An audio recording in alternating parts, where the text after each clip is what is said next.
કરેલી આગાહી દુર્ભાગ્યપૂર્ણ રીતે સાચી ઠરી છે। ન્યૂઝ 18 ગુજરાતી પર અંબાલાલે કરી હતી આગાહી અને 2025ના પ્રારંભે જ 21મી જાન્યુઆરીએ ન્યૂઝ 18 સમક્ષ તેઓએ આગાહી કરી હતી। જમ્મુ કાશ્મીરમાં આતંકી પ્રવૃત્તિ વધવાની તેઓએ આગાહી કરી હતી। 18 મે પહેલા પંચગ્રહી યોગ પણ બની રહ્યા છે। પંચગ્રહી યોગ શ્રાપિત દોષ થાય છે તો શાપિત દોષના કારણે આસુરી શક્તિનો ઉદય થશે। તામસી વૃત્તિઓ વધશે, ઘર્ષણ મારામારીની ઘટનાઓ પણ વધી શકે છે અને આ ગાળામાં યુદ્ધનો ઉન્માદ પણ થશે। ભારતે સરહદી વિસ્તારોમાં ખાસ સાચવવું પડશે તેમ પણ કહ્યું હતું। જમ્મુ કાશ્મીરમાં આતંકી પ્રવૃત્તિઓ વધી શકે છે, લદ્દાખ અને નેપાળથી ઉપરના ભાગે સાચવવું પડે છે તો ચીન એ ગુપ્ત પ્રવૃત્તિઓ કરી શકે છે તેવી પણ તેઓએ વાત કરી હતી। પાકિસ્તાન અફઘાનિસ્તાન વચ્ચે અણબનાવ થઈ શકે છે, એટલે કે ઝઘડા થઈ શકે, બબાલ થઈ શકે। પાકિસ્તાન સાથેની સીમાઓ પર ખાસ સાચવવું પડશે તેવી આગાહી અંબાલાલે કરી હતી। એટલે 18/5 પહેલા શનિ રાહુ અને પંચગ્રહી યોગ છે એ શાપિત દોષ થાય છે। એ શાપિત દોષ થવાના કારણે આસુરી જે છે આસુરી શક્તિનો ઉદય થશે, એટલે તામસી વૃત્તિઓ વધશે, જેના લીધે લગભગ ઘર્ષણ, મારામારી, ક્યારેક યુદ્ધ, ક્યારેક ન ધારેલી મારામારી આવું થવાની શક્યતા રહેશે। યુદ્ધનો ઉન્માદ પણ થશે। ભારતે બધી બાબતે ખાસ સાચવવું પડશે, સીમાંત પ્રદેશોમાં સાચવવું પડશે। જમ્મુ કાશ્મીરમાં આતંકવાદી પ્રવૃત્તિઓ વધે, બર્ફીલા પ્રદેશમાં છે, લદ્દાખમાં નેપાળની ઉપરનો ભાગ સાચવવો પડે, સીમાંત ચીનનો ભાગ સાચવવો પડે। ચીન છે એ હાઇલેન્ડ પ્રવૃત્તિ કરશે, ભૂગર્ભ પ્રવૃત્તિઓ પણ ઘણી ચાલી શકે અને પાકિસ્તાન અને અફઘાનિસ્તાનમાં અંદર બંધ થશે, પણ આ બોર્ડર પણ આપણે સાચવવું પડશે। એટલે સીમાઓ સાચવવાનું 2025નું વર્ષ રહેશે, કારણ કે ઘર્ષણ સીમાઓમાં થતા રહેશે।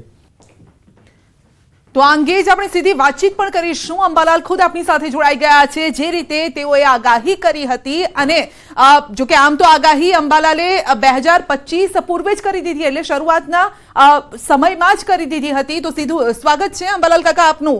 પહેલા તો આપે જે આગાહી કરી હતી તે સાચી ઠરી છે। સૌથી પહેલા ન્યૂઝ 18 ગુજરાતી સાથે આપે વાતચીત કરી હતી અને આપે કહ્યું હતું કે આ વર્ષ આસુરી શક્તિનું આ વર્ષ છે।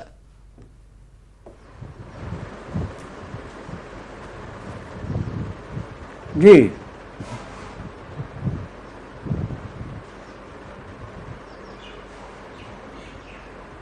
જી અંબાલાલ કાકા, આ સમયગાળા અંગે જે આપે આગાહી કરી હતી, કયા ગ્રહો છે, કઈ ગ્રહ દશા છે જેના કારણે અત્યારે ભારતમાં આ પ્રકારની પરિસ્થિતિ, એટલે કાશ્મીરમાં જે પરિસ્થિતિનું નિર્માણ થયું છે તેની પાછળનું કારણ શું લાગી રહ્યું છે ગ્રહ દશાના મુજબ?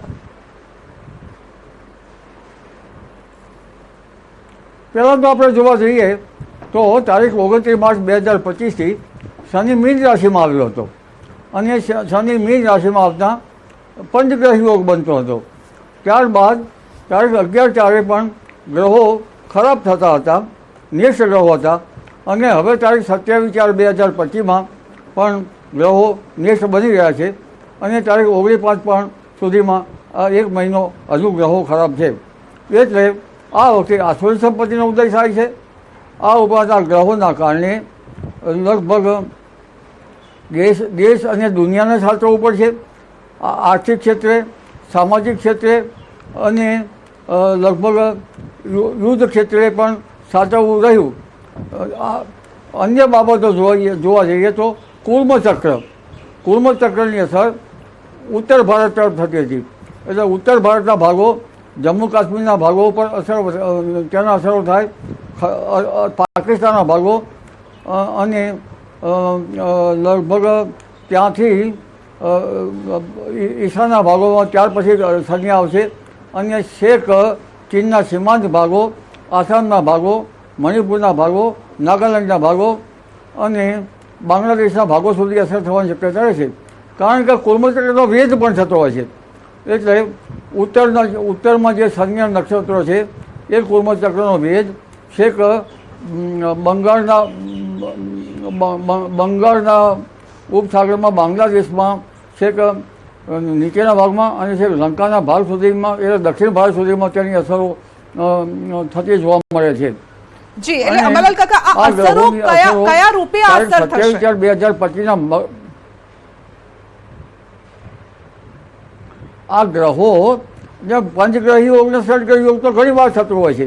તેના કારણે દેશ અને દુનિયાનું ધનોત્પન્ન નીકળી જાય તેવું ન કહી શકાય. પણ આ વખતે શનિ રાહુનો શાપિત દોષ થાય છે એટલે આસુરી સંપત્તિનો ઉદય થાય છે. આસુરી સંપત્તિ એટલે નેગેટિવિટી, અને આ નેગેટિવિટીના કારણે અણધાર્યા બનાવો બનતા હોય છે.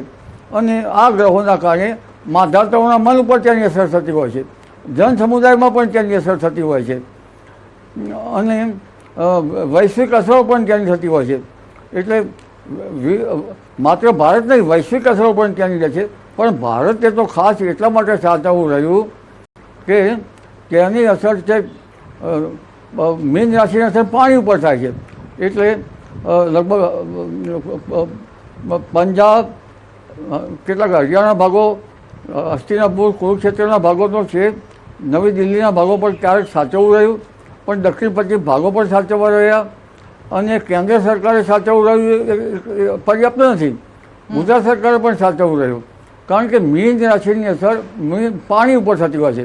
એટલે ઘણી વખત પાણીના બંધોમાંથી પાણી અટકાવવાની અટકાવવાનું થઈ શકે, ઘણી વખત બંધો તૂટવાનું થઈ શકે, ઘણી વખત જે બંધો જે છે એ કેટલાક પર રાષ્ટ્રો એ બંધમાં પાણીનો પ્રવાહ બીજા વાર્તા જોવામાં રહી શકે, પાણી ઉપર ક્યારેક બીજા બંધોમાંથી થઈ શકે. એટલે પાણીજન્ય બાબતો આ વખતે વધારે થઈ શકે. પણ આ જે આતંકી હુમલો થયો છે અંબાલાલ કાકા, જે આતંકી હુમલો થયો છે એની પાછળ આ ગ્રહ દશા ક્યાંક કામ કરતી હોય એવું લાગે છે આપને? કારણ કે જે રીતે આપ કહી રહ્યા છો કે શનિ અને રાહુનું જે આ મિલન છે એ ક્યાંક આની પાછળ હોઈ શકે, તો ક્યાં સુધી આ પ્રકારનો ખરાબ સમય ભારત માટે છે? કઈ તારીખ સુધી સાચવવું પડશે? ગ્રહોની અસરો દેશ અને દુનિયા પર થતી હોય છે. કેમ થાય છે તે સૂક્ષ્મતાથી કહી શકાતું નથી, પણ થતી હોય છે એ નિર્વિવાદ બાબત છે. એટલે હજુ એક મહિનો તો આપણે સાચવવો જ પડશે. પણ માત્ર કુર્મ ચક્ર નહીં, વીથીનું ચક્ર જોઈએ તો દહન વીથીમાં ગ્રહો છે. દક્ષિણ માર્ગની દહન વીથીમાં પણ ગ્રહો આવે છે, અને દહન વીથીમાં ગ્રહો આવતા શોક, આગ અકસ્માત, જંગલમાં દવ લાગવો, બોમ્બ બ્લાસ્ટ થવો, હવે સંતાપકારી ઘટનાઓ પણ થઈ શકતી હોય છે. અને ઘણી વખત ગુરુ શુક્રની અસરો થતી હોય છે. ગુરુ એટલે દેવ અને શુક્ર એટલે દાનવો. એટલે જ્યારે ગુરુની રાશિમાં શુક્ર હોય ત્યારે દેવ દાનવ જેવી અસરો થતી હોય છે. પણ ખાસ કરીને શાપિત દોષના કારણે આસુરી સંપત્તિનો ઉદય થતો હોય છે. અને આ વખતે જન સમુદાયે ઘણું ધ્યાન રાખવું પડતું હોય છે. રાજકીય માણસો ઉપર તેના માધાતા પર અસર થતી હોય છે, જન સમુદાય પર પણ અસર થતી હોય છે. અને ખાસ કરીને જે રાજકીય નેતાઓએ વધારે સાચવવું પડશે, કારણ કે રાજકીય નેતાઓનું જન્મ નક્ષત્ર આક્રંદ છે, તો તેમના સ્વરક્ષણ માટે પણ ગ્રહોના આધારે કહી શકાય. રાજકીય નેતાઓએ કઈ રીતે સાચવવું પડશે? શું તેમના પર કોઈ હુમલા થઈ શકે? કારણ કે અત્યારે જે રીતે આપણે જોઈ રહ્યા છે, આતંકવાદીઓએ પ્રવાસીઓને ટાર્ગેટ કર્યા હતા. શું નેતાઓને પણ આ રીતે ખતરો હોઈ શકે આગળના સમયમાં?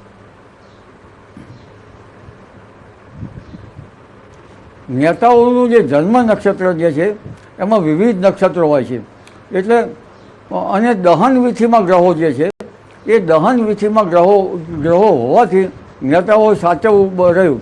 કારણ કે ઘણી વખત શોકજન્ય બાબતો દહન વીથી કરાવતી હોય છે, દહન વીથીના ગ્રહો. એટલે કોઈક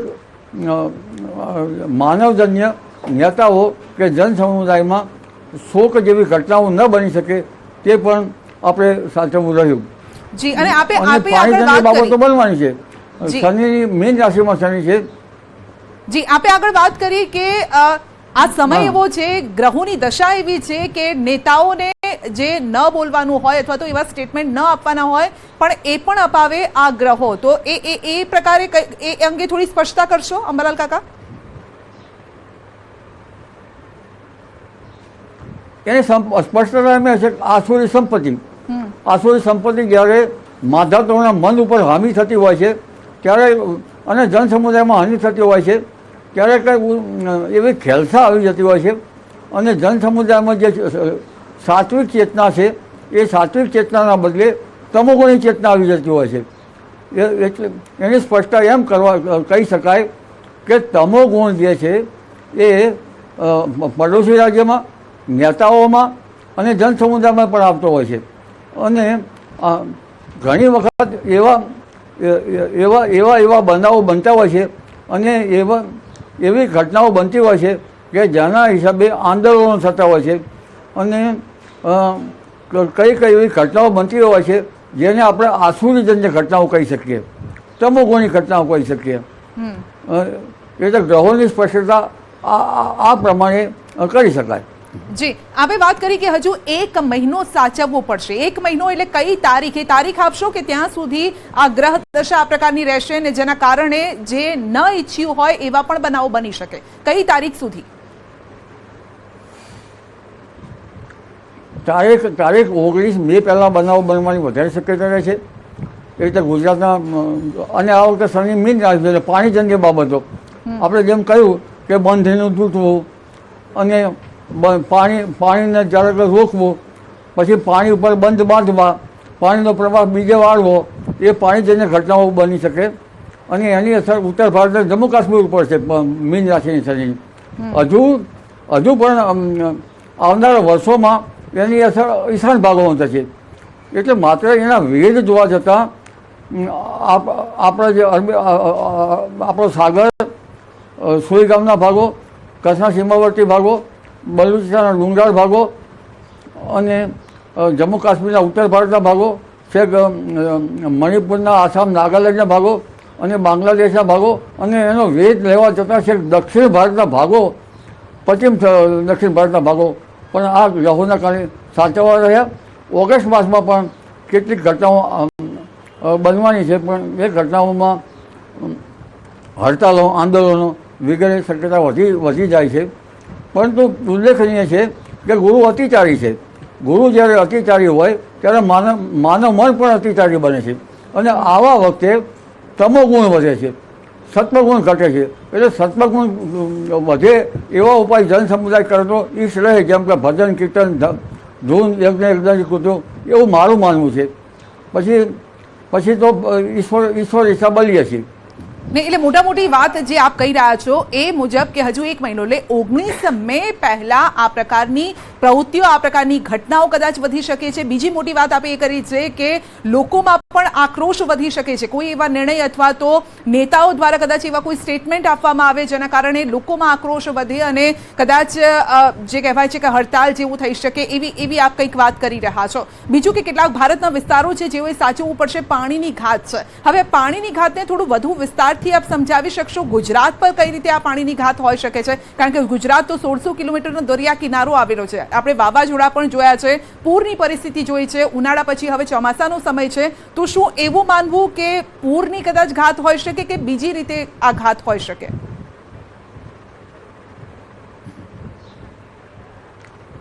દરિયાઈ પાણી જે છે એ ઘણી વખત ભૂભાગો પર આવી જતા હોય છે.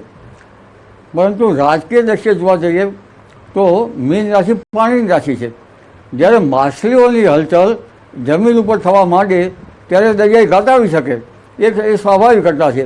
પણ પાણીજન્ય બાબતો આપણે જોવા જઈએ તો એ ઘટનાઓ જે છે એમાં બંધો આવે, બંધનું તૂટવું આવે, બંધમાંથી પાણી બીજે વાળી લેવાનું આવે અને પાણીજન્ય જે લગભગ સામુદ્રિક યુદ્ધો આવે, સબમરીનો પણ એના પર અસર રાખવી જોઈએ. એટલે કેટલાક જે 27મી તારીખની મકરલગ્ન પૂર્ણિમાથી પાકિસ્તાન જેવા ભાગોમાં વિદેશી તાકાતો પણ ભળે, એનું પણ ધ્યાન રાખવું પડે. એટલે મારો કહેવાનો અર્થ એમ છે કે દરિયાઈ સીમાઓ પણ ખાસ સાચવવી રહી. જી, એટલે દરિયાઈ માર્ગે આતંકીઓ પ્રવેશી શકે ક્યાં સુધી આવી શકે? જી અંબાલાલ કાકા, આપે જે પાણીની વાત કરી છે અને બંધની વાત કરી છે, દરિયાઈ માર્ગે આતંક, હા જી સ્પષ્ટ વાત છે હા. કે દરિયાઈ માર્ગે પણ આતંકી આવી શકે. અને જે ડુંગરાળ વિસ્તાર છે બલુચિસ્તાન હાડમાળા કુંભ રાશિની અસર જે છે એ ખડકાળ પ્રદેશ ઉપર છે. એટલે આખો ખડકાળ પ્રદેશ જે છે આપણો પશ્ચિમ ક્ષેત્ર ત્યાં પણ સાચવવું પડે. પણ પાણીજન્ય બાબતો મીન રાશિના સરના કારણે વધારે સાચવવી પડે એવું વિહંગાઓ લોકલ કરી શકાય. સંધ્યાબેન જી, તો જે વાત અત્યારે, કારણ કે છેલ્લા 2-3 દિવસથી આપણે જે ચર્ચા પણ રહી છે, ગવર્મેન્ટે પણ જે નિર્ણય લીધો છે ભારત સરકારે કે પાકિસ્તાનમાં જતું પાણી જે રોક્યું છે, જે સંધિ હતી તેને અહીંયા બ્રેક આપવામાં આવી છે, તો એ જે પાણી રોક્યું છે તો તેને લઈને આ જે આપ વાત કરી રહ્યા છો, શું એની સાથે કોઈ આ સંબંધ છે આ વાતને?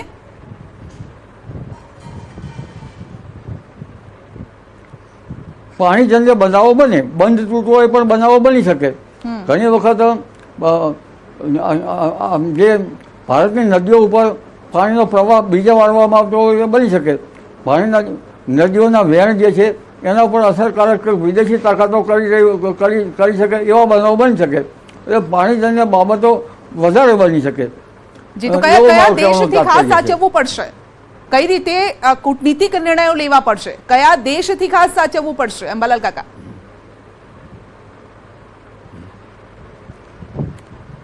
પ્રથમ તો અત્યારે હાલ તો આપણે જમ્મુ કાશ્મીરના જે ભાગો જે છે કે જે કુર્મચક્ર પ્રમાણે જે ઉત્તરના ભાગો સાચવવા રહેશે. જોકે ભારતની કુંડલી ધર્મલગ્ન વૃષભ છે અને ભારતની રાશિ મકર છે, એટલે ભારતને કુંડલી તો મજબૂત છે પણ યોગો મજબૂત, જે દેશ દુનિયાના વ્યથાકારક યોગો છે તેની અસર પણ થાય. એટલે ખાસ કરીને આપણે પાકિસ્તાન બાબતથી અત્યારે હાલ તો વધારે સાચવવું પડશે. બાંગ્લાદેશની સરહદોથી પણ સાચવવું પડશે અને માન્ય ન માનીએ પણ ચીનની સરહદો અને પૂર્વ ભારતની જે સીમાંત ચીનની સરહદો છે ત્યાંમાં પણ કંઈક હાઇડ્રન્ટ પ્રવૃત્તિ થાય છે કે નહીં તેની પણ જાણકારી મેળવવી પડશે.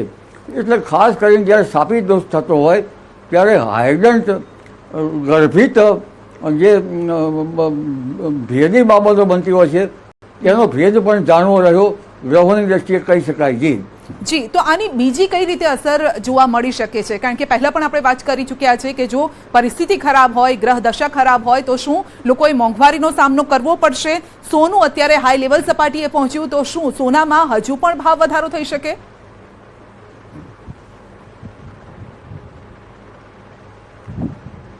સોનાનો ભાવ અત્યારે તો બુધની ટ્રેડ સાયકલ ઉપર રાખવામાં એના ઉપર છે. બુધના ઉદય અસ્તરની પણ અસર થતી હોય છે. પણ વૈશ્વિક અસરો જે છે અત્યારે સાપી દોષની જે અને વૈશ્વિકમાં જે માનવ ચેતનાઓ જે જતી રહી છે અને એક પછી એક જે નિર્ણયો વૈશ્વિક ક્ષેત્રે પણ લેવામાં આવે છે તે પણ અનિષ્ટકારક છે.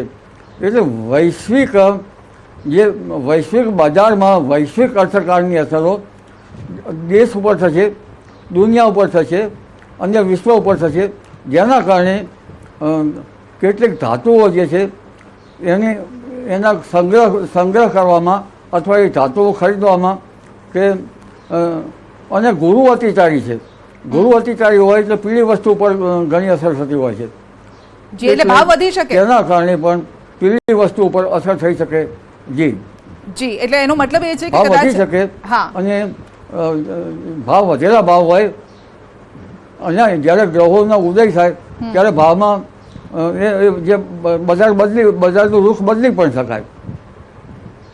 જી, અને ખાસ કરીને આપે હમણાં પણ એક વાત કરી કે ભારતની સ્થિતિ કુંડળી જોઈએ તો કુંડળી મજબૂત છે. તો કારણ કે હવે દેશમાં જે જમ્મુ કાશ્મીરમાં થયું, પહેલગામમાં થયું, જે પ્રવાસીઓ પર હુમલો કરવામાં આવ્યો ત્યારબાદ દેશમાંથી એક અવાજ આવી રહ્યો છે અંબાલાલ કાકા કે હવે યુદ્ધ જ થવું જોઈએ અથવા તો પાકિસ્તાનને જડબાતોડ જવાબ આપવો જોઈએ. પીએમ નરેન્દ્ર મોદીએ પણ કહ્યું છે કે આતંકીઓને પણ છોડવામાં નહીં આવે, આતંકીઓના આકાઓને પણ છોડવામાં નહીં આવે. તો શું દેશ તરફથી એવી કોઈ પહેલ થશે, પાકિસ્તાન તરફથી એવી કોઈ પહેલ થશે કે યુદ્ધ જેવી પરિસ્થિતિનું નિર્માણ થઈ શકે?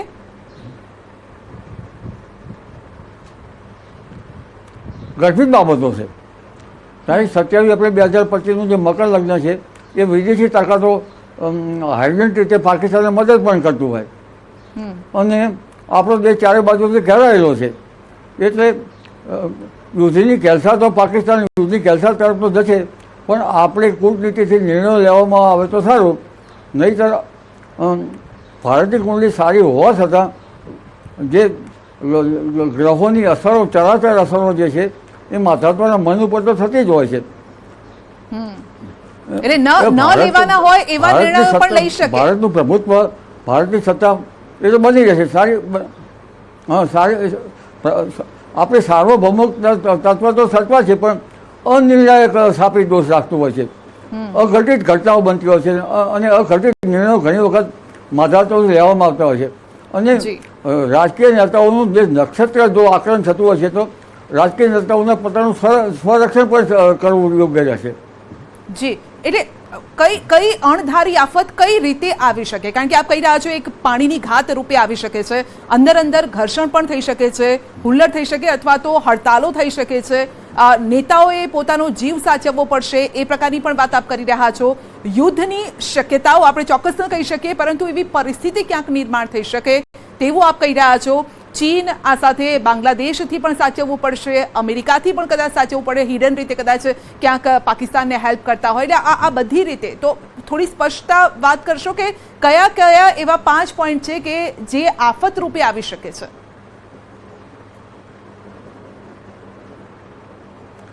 પ્રથમ ભાગ તો જોવા જઈએ તો પૂર્વચક્ર પ્રમાણે ઉત્તર ભારત, જમ્મુ કાશ્મીર અને પાકિસ્તાનના ભાગ એ પહેલાં ત્યાં સાચવવું રહ્યું. બીજો ભાગ જોવા જઈએ તો બનારસ પાણીપત ઉપરાંત કુંભ રાશિના જે ગ્રહોના કારણે ખડકાળ પ્રદેશ, બલુચિસ્તાનનો ખડકાળ પ્રદેશ, પાકિસ્તાનનો પ્રદેશ એ સાચવવું પડે. ગુરુનો અતિચારી યોગ જોવા જઈએ તો વૃષભ રાશિના દેશો જેમ કે પાકિસ્તાન અને તેના સહાય કરતા જે પશ્ચિમના ભાગો છે તેના પર સાચવવું રહે. નંબર 4 પ્રમાણે જોવા જઈએ તો લગભગ દક્ષિણ વિષીમાં ગ્રહો છે, દક્ષિણ માર્ગમાં દહન વિષીમાં ગ્રહો છે, એટલે કોઈ શોકકારી ઘટનાઓ ના બને, આગ અકસ્માત ન બને. આગ અકસ્માતનો બનાવ વધારે બનશે, પણ બોમ્બ બ્લાસ્ટ ન બને. એટલે દક્ષિણ વિષી છે એ પણ ભયંકર પરિણામ આપતી હોય છે. અને 5મી બાબતો આપણે જોવા જઈએ તો જે પૂર્વચક્રના વેધો, જે વેધ છે બાંગ્લાદેશ અને દક્ષિણ ભારતના ભાગો સુધી, લંકાના ભાગો સુધી ક્યારેક જઈ શકે. એટલે કયા ભાગમાંથી ક્યાં છુપી ઘટનાઓ બને એ કહી શકાય તેવું નથી. અને 6ઠ્ઠી બાબત જોવા જઈએ તો મોસમ પરિવર્તન થાય અથવા તો પાણીજન્ય માછલીઓ જે છે એ જમીન ઉપર આવવા માંડે ત્યારે જળઘાત આવવાની શક્યતા રહી શકે. કારણ કે જ્યારે કંઈ સમુદ્રમાં ઘટના બનતી હોય છે, જેમ કે સમુદ્રમાંથી સમુદ્રના પાણીમાં દરિયાઈ પાણી જમીનના માર્ગે આવી શકતા હોય છે, સુનામી જેવી ઘટનાઓ બનતી હોય છે. એ આ જે છે એ જળ. જી બિલકુલ, આપનો આભાર અમારી સાથે જોડાવા બદલ. તો સૌથી મોટી આગાહી કરી છે. જો કે વર્ષની શરૂઆતમાં જ અંબાલાલે કહ્યું હતું કે આસુરી શક્તિનો ઉદય થશે અને એ જ પ્રકારની ઘટનાઓ 2025માં શરૂઆતથી જ અલગ અલગ આ પ્રકારની ઘટનાઓ જોવા મળી રહી છે.